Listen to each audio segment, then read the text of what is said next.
शिव कितना भी कर्जा, कोई धन लेकर भाग भी गया तो भी करो, बट वृक्ष के नीचे दही की शिवलिंग का निर्माण करो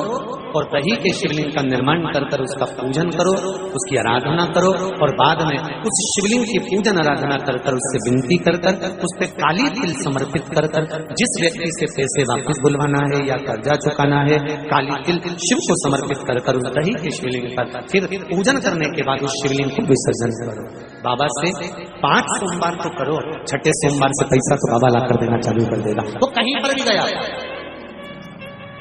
कोई कितना भी खाकर भर गया, शिव आराधना पर आराधना में छल, दिखावा, ढोंग और प्रपंच नहीं। महाराज लाल चंदन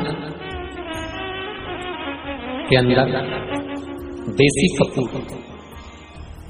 थोड़ा सा उसमें डालकर,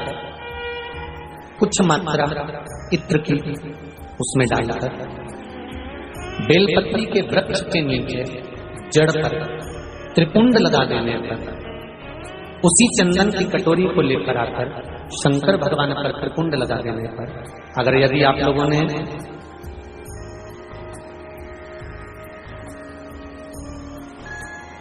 अग्नि पुराण को और लिंग पुराण को और भविष्य पुराण को पढ़ा होगा तो उसमें वर्णन आता है भविष्य पुराण के अंतर्गत कि भगवान को लगा हुआ चंदन ही हमें मस्तक पर लगाना चाहिए, भगवान को लगाया गया कुंकू ही हमें मस्तक पर लगाना चाहिए।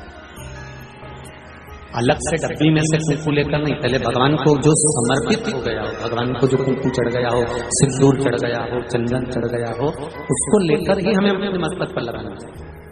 अलग से लगाना नहीं। पहले भगवान को चढ़ा हुआ एक डब्बी में रख लो, अगर थोड़ा सा भी चढ़ा है तो उसको ले जाकर अपनी डब्बी में मिला दो, जिससे वो प्रसाद हो जाए और उसका फल हमको अधिक प्राप्त हो जाए। लाल चंदन, थोड़ा सा इत्र,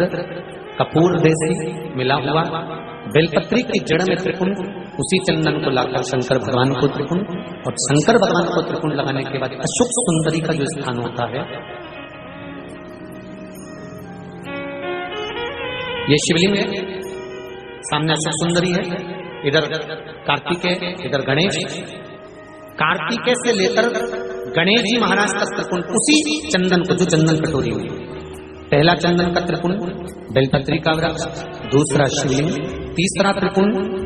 स्कंददेव कार्तिकेय जी के स्थान से लेकर गणेश जी के स्थान तक अशोक सुंदरी को ऊपर लगाया जाए और उसी त्रिपुंड की उंगलियों को, जो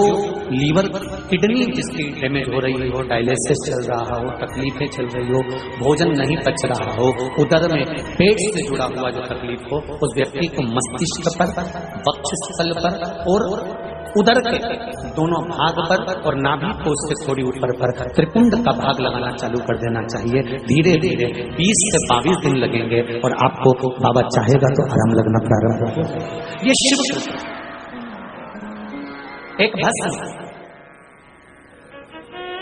भस्म का निर्माण होता है जो शंकर भगवान को चढ़ाई जाती है, जो गाय का, जो देसी जो गाय होती है उसका अलोना जो गोबर होता है उससे जो निर्मित होती है बस महाराज अलोनी बस, उसका भी बड़ा महत्व है। अलोनी आज भी नियम है, गणेश जी को ढेर सारी दुर्बा चढ़ाने की जरूरत नहीं है। शिव जी ने एक दुर्बा गणेश जी को दी थी, इसलिए एक दुर्बा गणेश जी को चढ़ा दो तो गणेश जी स्वीकार कर लेते हैं। ढेर सारी चढ़ाने से कोई लाभ नहीं है कि बहुत सारी चढ़ाएंगे तो गणेश जी राजी होंगे। तो कुबेर जी ने चलते चलते बहुत सारी उठा ली थी, गणेश जी को ले जाके दे दी, लो प्रभु। कहां चढ़ाते हैं दुर्बा? गणेश जी का जो दांत टूटा है उस दांत की ओर गणेश जी को दुर्बा समर्पित करी जाती है। इसलिए हमारे हिंदू धर्म में 2 तरह के गणेश जी का प्रमाण कहा जाता है, एक राइट सूंड के गणेश, एक लेफ्ट सूंड के गणेश। राइट सूंड का जो गणेश होता है वो घर में रखा जाता है और लेफ्ट सूंड का जो गणेश होता है वो अपने ऑफिस में, व्यापार की जगह पर, दुकान में, धंधे में, पानी में, सर्विस में, नौकरी में लेफ्ट सूंड का